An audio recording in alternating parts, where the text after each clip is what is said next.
बच्चों थोड़ा सा हाजिर दिमाग हो जाओ, बड़ी आसान सी बात है, तुम लोग फजूल में टेंशन ले रहे हो। 10 लाख रुपए के शेयर दिए आवाम को, कंपनी स्टार्ट हुई है, कितने शेयर दिए? 1 लाख। और फिर 1 साल कंपनी चलाने के बाद 1 लाख रुपए प्रॉफिट हुआ, वो 1 लाख रुपए प्रॉफिट कहाँ रख दिया? रिटर्न अर्निंग में।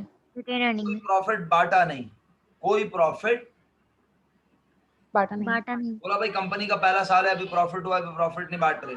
शेयर होल्डर ने बोला ओके। शेयर होल्डर बजाहिर अभी भी कितने के मालिक हैं? 1 लाख के। 10 लाख। जूते मारूंगा मैं तुम। 10 लाख। हाँ 10 लाख के मालिक है ना? 10 लाख के। कितने रुपए के शेयर है उनके पास? 1 लाख। नहीं, यार कितने रुपए बोल रहा हूँ, रुपए 10 रुपए वाले। कितने टोटल कितने रुपए के शेयर हैं मन? 10 लाख के। 10 लाख के। 10 लाख के। हाँ ना, तो सबकी बात कर रहा हूँ ना मेरा बेटा। आवाम के पास 10 लाख रुपए के शेयर हैं, उनके पर्चे तो चेंज नहीं हो गए ना। पर्चे तो आज भी उनके पास कितने रुपए के हैं टोटल? 10। 1 लाख के। देख यार, फिर पका रही है, 1 लाख के पर्चे कहाँ से हो गए? अबे 1 लाख पर्चे हैं, 10 लाख रुपए के पर्चे हैं। तो सर यही तो बोल रही हूँ, 1 लाख के पड़ते हैं, 10 लाख हो गए खत्म। अच्छा भाई, मैं इसमें से ना ऐसा करता हूँ, चेंज ही कर देता हूँ अमाउंट साली ऐसी की तैसी। 20 लाख रुपए से कंपनी शुरू की है, सही है? और एक शेयर कितने का है बोलो? 10 रुपए का। तो आवाम के पास कितने शेयर हैं?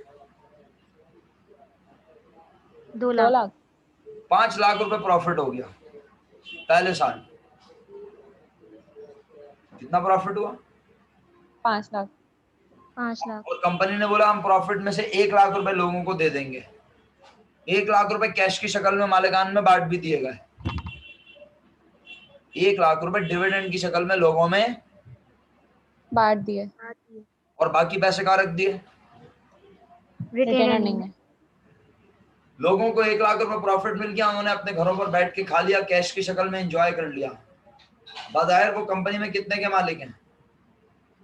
20 लाख के। 20 लाख रुपए के। कितने शेयर्स हैं उनके पास? 2 लाख। 2 लाख। उनके एक शेयर की कीमत क्या है? 10 रुपए। 10 रुपए। लेकिन अगर आज वो अपनी कंपनी को खत्म करें तो क्या उन्हें वापस 10 रुपए मिलेंगे? No sir. तो अब वो कैसे मालूम करेंगे इस वक्त उनके शेयर की वैल्यू क्या है?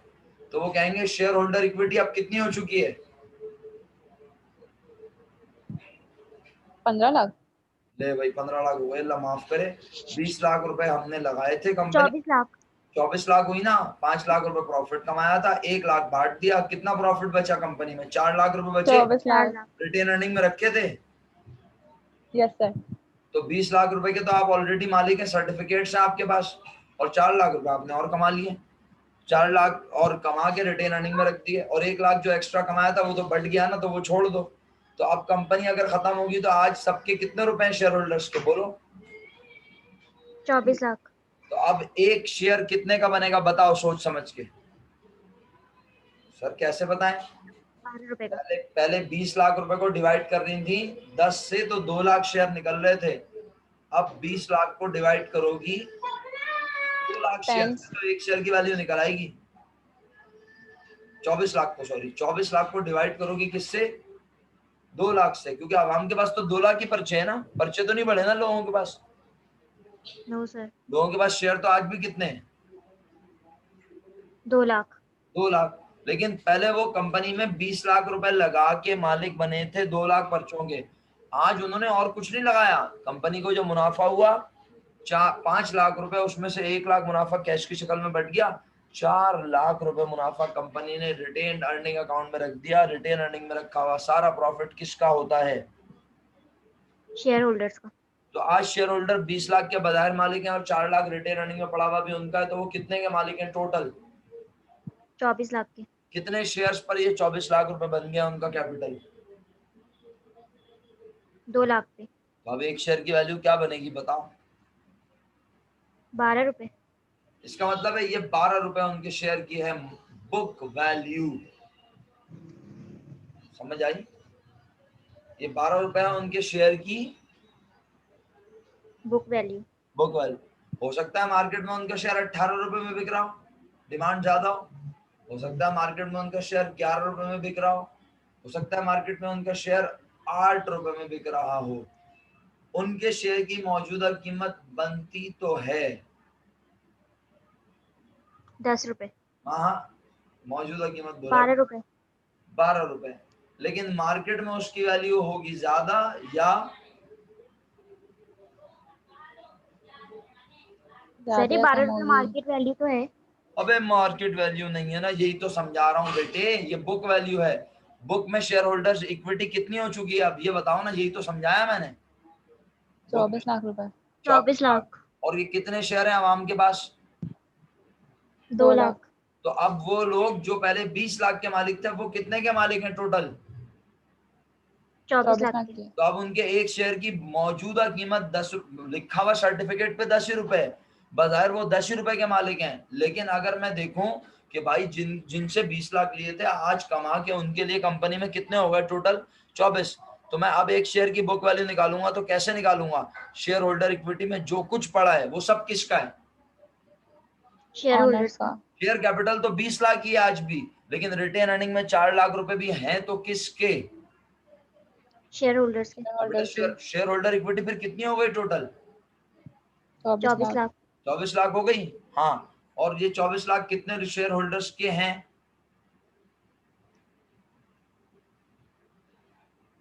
ये 24 लाख रुपए कितने शेयर होल्डर्स के शेयर्स पे हैं? 2 लाख। तो 2 लाख से डिवाइड करोगी तो 12 रुपए जो आएगी ये बुक वैल्यू कहलाती है कंपनी के मुताबिक। कि कंपनी आज अगर खत्म करेगी ना अपने वजूद को तो हर शेयर होल्डर को कितने रुपए देगी?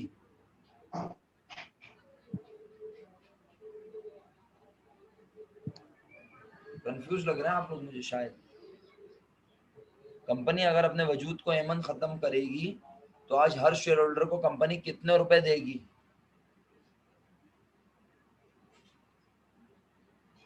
अबे 2 आवाज आ। लाख को 12 से मल्टीप्लाई कर देंगे। हाँ जाहिर सी बात है 12 रुपए देगी ना कंपनी हर बंदे को। और अगर कंपनी का शेयर मार्केट में 15 रुपए में बिक रहा है तो कंपनी का 15 रुपए दे दे हर बंदे को खत्म करते हुए अपने वजूद को? नहीं ना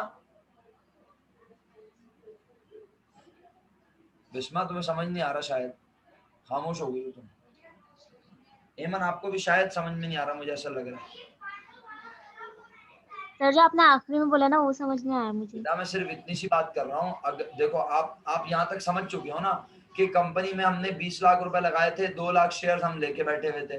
अब कंपनी ने 5 लाख रुपए मुनाफा कमाया, 1 लाख रुपए बांट दिया, 4 लाख रुपए कंपनी ने रिटेन अर्निंग में रख दिए। तो भाई वो 4 लाख भी हैं तो हमारे ना शेयर होल्डर्स के। तो अब अगर वो जी सर। 24 लाख रुपए आज कंपनी खत्म कर रहे हैं, अब हम बोलो तो कंपनी खत्म करेंगे तो अब एक शेयर होल्डर को कितने रुपए मिलेंगे ये पूछ रहा हूँ। कंपनी में शेयर होल्डर्स के टोटल कितने रुपए हैं? 24 लाख रुपए। तो 24 24 लाख लाख। रुपए, और शेयर्स कितने हैं आवाम के पास? 2 लाख। 2 तो लाख। अब एक बंदे को कंपनी खत्म करने पे कितने पैसे मिलेंगे ये पूछ रहा हूँ, इतना मासूमाना सा सवाल। 12 रुपए। 12 12 रुपए रुपए। मिलेंगे। 12 रुपए मिलेंगे या नहीं? This is called book value. ये बुक वैल्यू है। लेकिन लेकिन अब अगला जुमला सुनो वरना मिक्स कर देती हो तुम लोग बार बार। जरूरी है कि कंपनी की बुक्स के मुताबिक जो शेयर की वैल्यू बन रही है मार्केट में शेयर की वैल्यू उतने ही रुपए हो? No sir. मार्केट में शेयर की वैल्यू उस 12 रुपए से बुक वैल्यू से ज्यादा या कम कम भी हो सकती है। तो ज्यादा हो भी। सकती है, कम भी हो सकती है, बुक वैल्यू के बराबर भी हो सकती है। पार वैल्यू 10 रुपए के बराबर भी हो सकती है, पार वैल्यू 10 रुपए से कम भी हो सकती है। और अब अगर तुम लोगों को नहीं समझ आया ना तो बस फिर आखिरी हल है मेरे पास, क्योंकि एमन ना बहुत कंफ्यूज लग रही है मुझे। तो अब एमन को जूते मारने के लिए मैं एग्जाम्पल लूंगा मोबाइल की या फर्नीचर की। अब यही हल है मेरे पास, मैं शेयर को छोड़ के जाना पड़ेगा मुझे क्योंकि एमन साहब का दिमाग ही नहीं चल रहा बेचारी का। एमन तुमने एक फर्नीचर खरीदा 5 लाख रुपए का, 1 साल के बाद फर्नीचर पे क्या निकाला? डेप्रिसिएशन। 1 लाख रुपए डेप्रिसिएशन निकाल दिया। अब बताओ फर्नीचर की बुक वैल्यू कितनी है? 4 लाख। ये बुक वैल्यू है। मार्केट में फर्नीचर बेचने जाओगी 4 लाख का बेचोगी? जरूर नहीं सर, ज्यादा का भी बिक सकता है, कम का भी। तो वो जो मार्केट में ज्यादा या कम का बिकेगा that is called market value. Furniture की ओरिजिनल वैल्यू कितनी है? 5 लाख। फर्नीचर इस वक्त तुम्हारी किताब के मुताबिक कितने का है? 4 लाख। क्यों है 4 लाख का? क्योंकि तुम फर्नीचर की 1 लाख वैल्यू को कम कर चुकी हूँ मैं। तो तुम कह रही हो फर्नीचर मेरी बुक के मुताबिक है 4 लाख रुपए का। कोई उसे 6.5 लाख में खरीदेगा तो तुम बोलोगी नहीं नहीं भाई प्लीज 4 लाख में ले लीजिए। No sir. तो 6.5 लाख रुपए कौन कहलाएगी, क्या कहलाएगी? Market value. और अगर कोई बोले नहीं भाई हम तो 3 लाख में लेंगे, इससे ज्यादा 1 रुपया भी नहीं देंगे, तो अब 3 लाख रुपए कहलाएगी। Market value. तो मार्केट वैल्यू। और कोई अगर बोले अच्छा जी हाँ ठीक है ओके 4 लाख सही है, 1 रुपए ज्यादा भी नहीं दूंगा 1 रुपए कम, तो इसका मतलब है बुक वैल्यू के बराबर हो गई कौन? Market value. इसका मतलब है बुक वैल्यू हमारे मुताबिक है, हमारी किताबों के मुताबिक है, हमारी चीज की वैल्यू। मार्केट वैल्यू ज्यादा हो सकती है, कम हो सकती है, और इत्तेफाक से बुक वैल्यू के बराबर भी हो सकती है। अब जब यही बात मैं शेयर पे कहता हूँ तो तुम लोग समझ ही नहीं पा रहे। इतनी देर हो गई मुझे, 15-20 मिनट हो गए ये कहते कहते। अब तो मैं थक गया और मुझे याद हो गए सारे जुमले कि भाई वो शेयर जो तुमने आवाम को दिया था 10 रुपए का, 20 लाख रुपए उनसे लिए थे और वो 2 लाख शेयर्स के मालिक हैं। आज कंपनी को 5 लाख रुपए प्रॉफिट हुआ, कंपनी ने 1 लाख रुपए तो हाथ के हाथ बांट दिए। जो पैसे मालिकान में बढ़ गए वो मालिकानों घरों पे मालिकानों के घरों पे पहुंच गए। मालिकान ने अपने घरों पे बैठ के खा पी लिए, एंजॉय कर लिया। 4 लाख रुपए उनको तुमने नहीं दिए हैं, वो 4 लाख कंपनी में रखे हैं। किस अकाउंट में? Retain earning. रिटेन अर्निंग तो वो 4 लाख भी हैं तो बिलाखिर किसके? Share share holder. होल्डर तो शेयर होल्डर इक्विटी आज कितनी हो गई? 24 लाख। 24 लाख। तो 24 लाख में सारे के सारे 24 लाख रुपए उन 2 लाख शेयर होल्डर्स के हैं जिन्होंने 20 लाख रुपए लगाए थे, और प्रॉफिट होने की वजह से आज वो 24 लाख रुपए के मालिक बन गए। शेयर होल्डर इक्विटी बढ़ गई, यस सर। जी सर। लेकिन क्या शेयर्स की तादाद बढ़ी? No sir. मालिकान सर। की तादाद बढ़ी? No sir. Shares sir. आज भी कंपनी में आवाम के पास कितने हैं? 2 लाख। 2 लाख। तो मैं अगर आपसे पूछूं कि अगर मैं कंपनी को आज खत्म कर दूं इस पोजीशन में, तो क्या हर बंदे को 10-10 रुपए देके वापस भगा देंगे? No sir. No sir. कितने रुपए देंगे हर बंदे को उसूलन?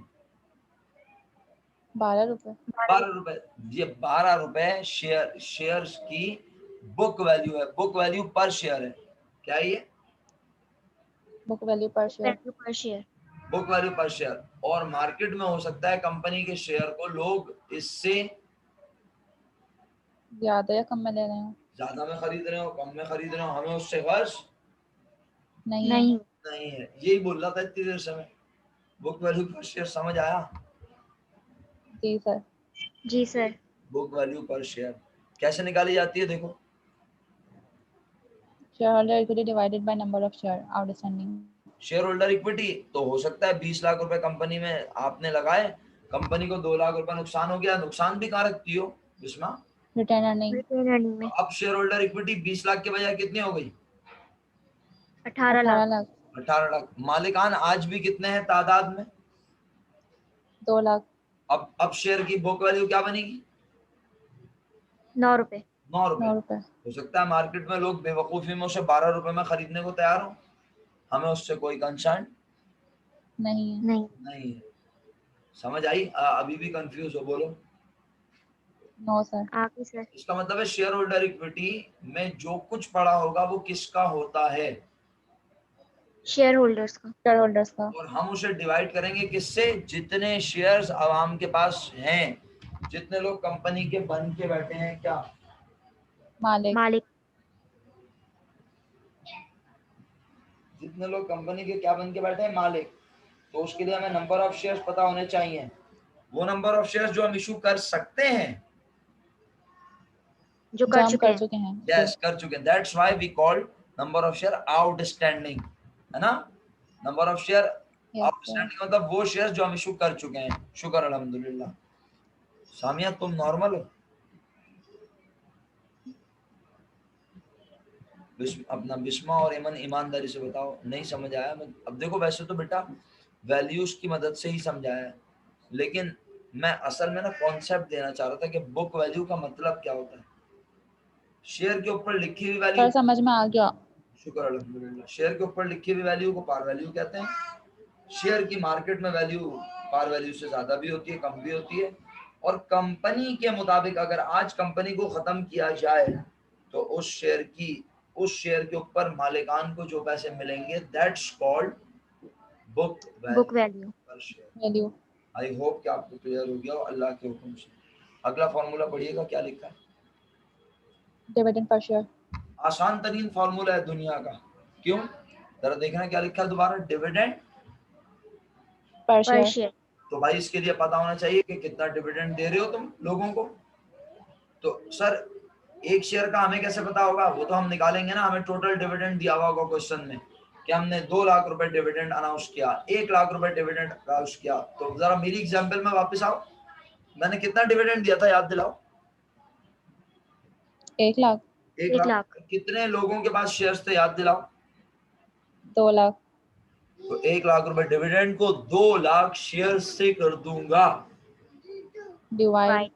तो मुझे पता चल जाएगा एक शेयर पे मिलने वाला डिविडेंड, डिविडेंड पर शेयर 50 पैसे।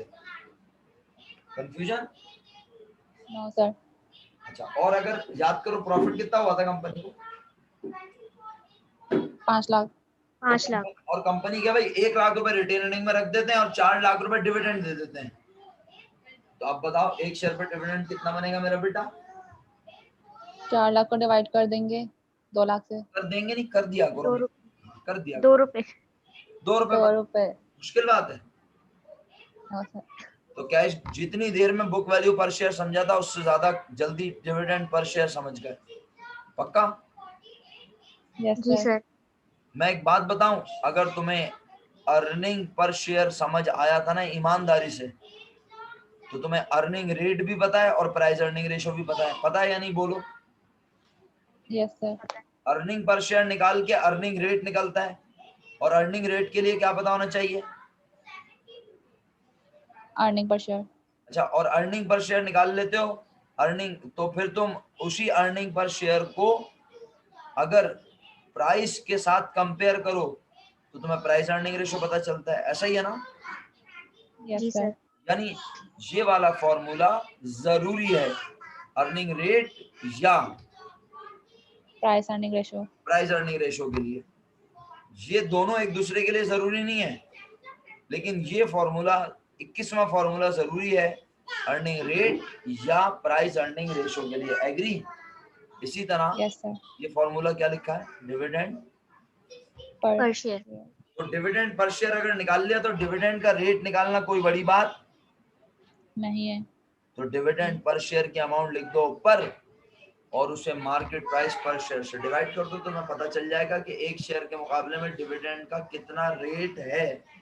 तुम एक मार्केट प्राइस, अगर कोई शेयर मार्केट में 20-25 रुपए का बिक रहा है तो उसके मुकाबले में तुम कितने % डिविडेंड दे रहे हो। क्योंकि जो शख्स 10 रुपए वाला शेयर मार्केट से अगर 15 रुपए का खरीदता है तो वो तो यही देखेगा ना कि मैंने 15 रुपए के मुकाबले में कितना कमाया। शेयर बेशक 10 रुपए का है, लेकिन अगर उसने किसी से 15 में खरीदा है, 20 में खरीदा है, तो वो ये देखेगा कि मुझे मेरे 20 रुपए के मुकाबले में कितने % मुनाफा मिला। तो डिविडेंड रेट निकालने का सिंपल तरीका क्या है, डिविडेंड की अमाउंट एक शेयर की और डिवाइड कर दो मार्केट प्राइस एक शेयर की, तो हमें डिविडेंड रेट पता चल जाता है। डिविडेंड रेट नहीं समझ आया तो पूछ लो। आ गया सर। पक्का। जी सर। ईमन तकल्लुफ ना करो बेटा प्लीज, आखिरी फॉर्मूला था ये। जी सर आगे समझ। अच्छा, तो एक काम करो 2019 से बैकवर्ड चलो और अब ये वाले फॉर्मूले फोकस करना। सही है, मैंने इसको हाईलाइट कर दिया है, ये लो छोटा कर देता हूँ अगर कहो तो।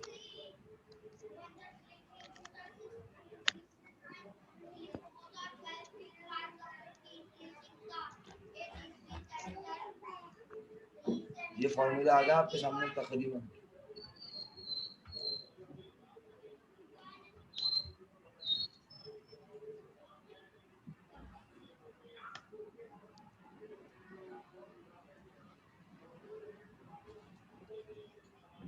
तो अब 2019 से बैकवर्ड चलते हैं और क्या क्या ढूंढेंगे? Earning per share, earning rate, earning price earning ratio, book value per share, dividend per share और डिविडेंड का रेट। सही है? बताओ 2019 के सवाल में नजर आया? No sir. ओके, फिर उससे आगे बढ़ो। 18 रेगुलर में है। 18 रेगुलर में है तो बस कम से कम एक सवाल तो मेरी प्रेजेंस में करना है लास्ट। 18 रेगुलर में है। निकाल लो सवाल, सामने रख लो।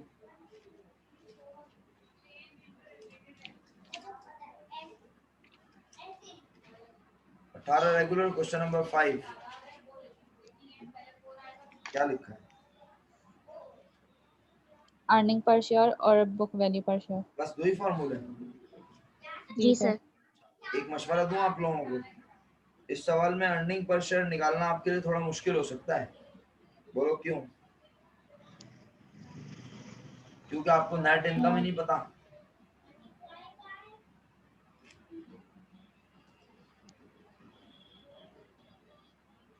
तो सर हमें ग्रॉस प्रॉफिट दिया हुआ है ना? ग्रॉस प्रॉफिट और ऑपरेटिंग एक्सपेंस पता है।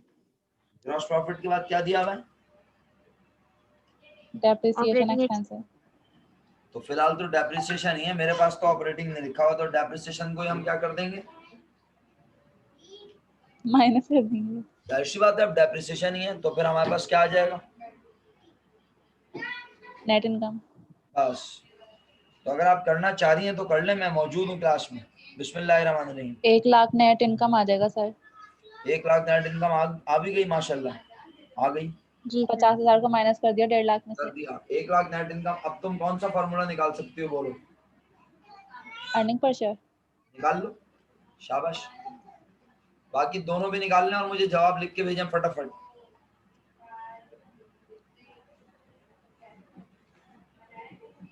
बाकी दो बच्चे भी जवाब निकालें और मुझे लिख के भेजें please.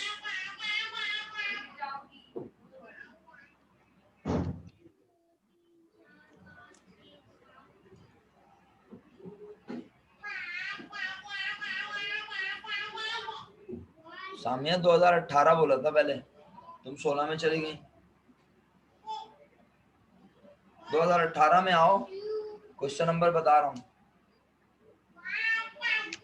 2018 question number 2018 regular question number 5, formula number F और एच। फॉर्मूला नंबर एफ और एच। एफ और एच का जवाब बताएंगे आप। हेमंत का शुक्रिया, उन्होंने जवाब बता दिया। सामिया क्या लिखा है ये समझ में क्यों नहीं आ रहा मुझे, मेरी आंखें खराब हो गई क्या? रेगुलर, अच्छा अच्छा रेगुलर, सामिया ने रेगुलर लिखा है। अबे सामिया क्या निकाल रही है बेटा? अर्निंग पर शेयर निकालना है बेटा, क्या कर रही है मेरा बच्चा? कौन सा फॉर्मूला अटेम्प्ट कर रही है? 2018 regular question number 5, formula number F. पढ़ो क्या लिखा है फॉर्मूला नंबर एफ। बिस्मा और हेमंत का जवाब तो मैच हो गया, शुक्र अल्हम्दुलिल्लाह।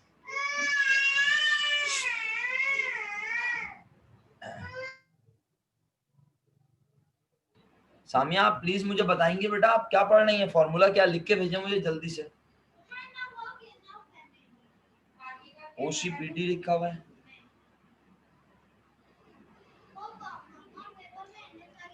बेटा हमारे पास तो फॉर्मूला नंबर एफ में लिखा हुआ है earning per share, formula number F. नहीं भाई, वो डी में लिखा हुआ है ऑपरेटिंग डेज साइकिल। अरे कौन सा ईयर देख रही हो मेरा बेटा? अब बिस्मा और हेमंत तुम दोनों ही बता दो भाई। 2018 रेगुलर, मेरी 5 ईयर में मिस्टेक है तो मुझे बता दो। 2018 regular question number 7। Sir question number 18 5 regular है ना क्वेश्चन ये? नंबर 5 का जी और एच करना है ना? जी और एच नहीं, एफ और एच है भाई मेरे पास तो यार। ए जी है सर एफ और वर्किंग एच है कैपिटल। मेरे अच्छा पास सुनो भी। भाई, मेरी 5 में लिखा है ए वर्किंग कैपिटल है, बी इन्वेंटरी टर्नओवर है, सी करंट रेशियो है, डी ऑपरेटिंग साइकिल डेज है, ई क्विक रेशियो है, एफ अर्निंग पर शेयर है, ये करना है। जी रिसीवेबल टर्नओवर है, वो नहीं करना, वो हम कर चुके हैं। और एच बुक सर वैल्यू 5 पर। ईयर में आगे पीछे लिखा हुआ है ये। अबे यार लानत भेजो जो भी है, भैया सामिया तुम देख लो यार, बस ये दोनों तो नॉर्मल है अल्हम्दुलिल्लाह, तुम भी अपने आप को नॉर्मल कर लो। अर्निंग पर शेयर निकाल लो आप सब, जिस नंबर पे भी है भाई। दो सवाल का नाम भी बता दूं मैं सेफ ऊपर से साइड। बाहर चले। शाह विलायत लिमिटेड, यही सवाल है, शाह जी सर। विलायत लिमिटेड। जी सर। अच्छा आपके पास आगे पीछे तो परेशान नहीं हो, मेरी 5 ईयर में गलती होगी फिर। 18 रेगुलर का क्वेश्चन नंबर 5, और इसमें आप अटेम्प्ट करो अर्निंग पर शेयर का फॉर्मूला और बुक वैल्यू पर शेयर का फॉर्मूला। बिस्मिल्लाहिर्रहमानिर्रहीम। अर्निंग पर शेयर सर और इसमें बुक। शेयर हाँ बोलो। सर इसमें शेयर कैपिटल में रिटर्न अर्निंग प्लस करेंगे माइनस करेंगे। शेयर कैपिटल में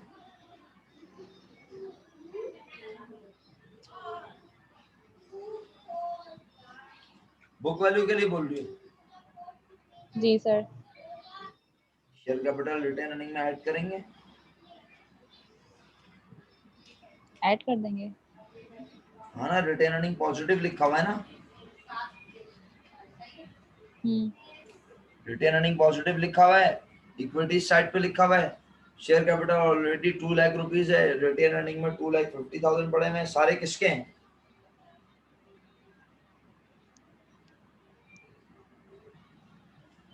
सर रिटेन अर्निंग में 25,000 है। बे यार, खुदा की कसम मेरे पास 2.5 लाख रुपए लिखा हुआ है। सर मेरे पास 2.5 लाख हैं। मेरे पास भी 2.5 लाख रुपए हैं बेटा। मेरे पास गलत लिखा हुआ है। कितने? 2.5 लाख। सारी अमाउंट भी पढ़ दूं क्या? सब कुछ ही गलत है यार, इस सवाल में तो लस्सी बना दी इस सवाल ने तो मेरे दिमाग की। मैं सारी वैल्यूज पढ़ूं सामिया? जी सर पढ़ दें। Cash 56,000, account receivable 60,000, merchandise inventory 45,000, prepaid expense 1,65,000, fix asset 4,24,000, equities account payable 70,000, notes payable 90,000, long term loan 1,40,000, share capital 2 lakh रुपए, रिटेन अर्निंग 2,50,000 रुपए। सारी अमाउंट नोट कर ली? जी सर। अब बता, सामिया ने तो जवाब भेज दिया। सर मेरा 22.5 आ रहा है बुक वैल्यू। 22.5। 22.5। बस अब एमन भी जवाब बताएगी थोड़ी देर में जी इंशाल्लाह। सर ये आ रहा है 22.5। चलें, आप तीनों का जवाब शुक्र अल्हम्दुलिल्लाह ठीक हो गया। ये वैसे है क्या ये चीज? बुक वैल्यू पर book share. Value per share. Book value per share निकाल लिया आपने? अर्निंग पर शेयर नहीं निकाला, अर्निंग पर शेयर सर वो तो 5 आ रही थी ना। 5 आ रही थी सर। वो निकाल चुके हैं आप लोग पहले ही? शुक्र जी अल्हम्दुलिल्लाह। सर। नेक्स्ट क्वेश्चन पे चलें।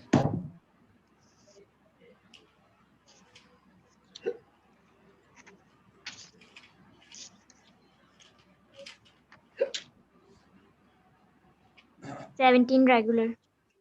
तो क्या आ गया?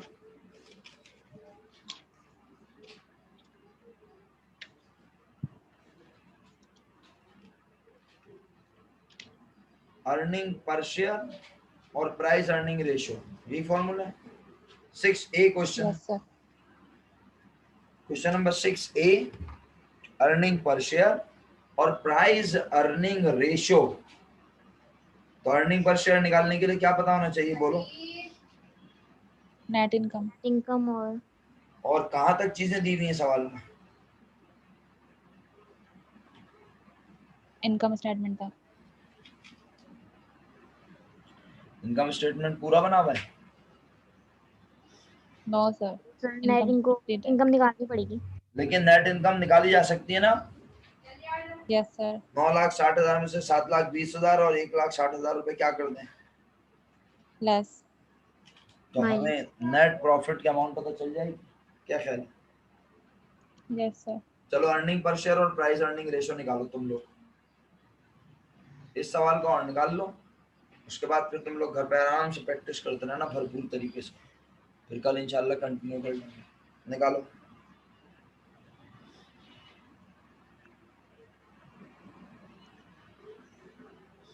अर्निंग पर शेयर और price earning ratio.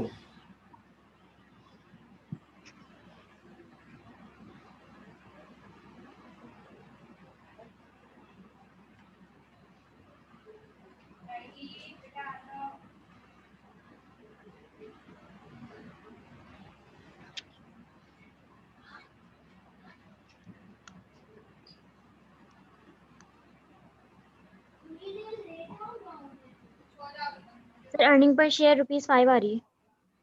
Very good, अल्लाह करे सही हो, मुझे पता नहीं है सर कि 5 आ रही है। चलो भाई माशाल्लाह, तीनों ने निकाली, तीनों चैंपियन हो गए माशाल्लाह, मुबारक हो इतनी देर पकाने के बाद। चलो इसके बाद और क्या निकालना है? प्राइस अर्निंग रेशियो भी निकाल दो मेरा बेटा, जल्दी प्राइस मेरा अर्निंग बच्चा।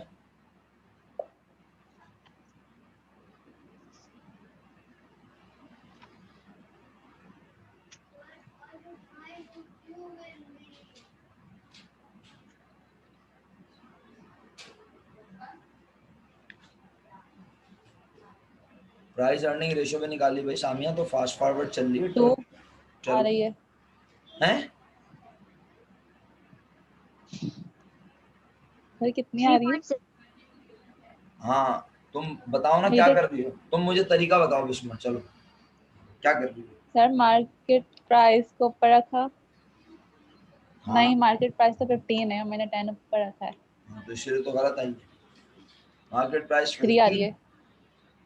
क्या आ रही है? 3। कैसे? 15 डिवाइडेड बाय 5। 15 डिवाइड बाय 18 है। 5। अल्लाह माफ करे, ये लोग बोल रही है इनके पास मार्केट प्राइस 18 है। तौबा तौबा यार, कैसे सवाल आते हैं भैया, मुझे तो 15 सर नजर आ रही 18 है है। मेरी 5 ईयर में। तो जिसके पास 15 है उसका जवाब है 3:1, और जिसके पास 18 है उसका जवाब है 3.6:1। क्यों है मन? जी सर। तो 3.6 भी सही है, और बिस्मा तुम्हारी 5 ईयर और मेरी 5 ईयर में 15 है, जवाब है सही है। जी सर। तो हम लोग क्या लिखेंगे? 5:1। एतराज? 3:1।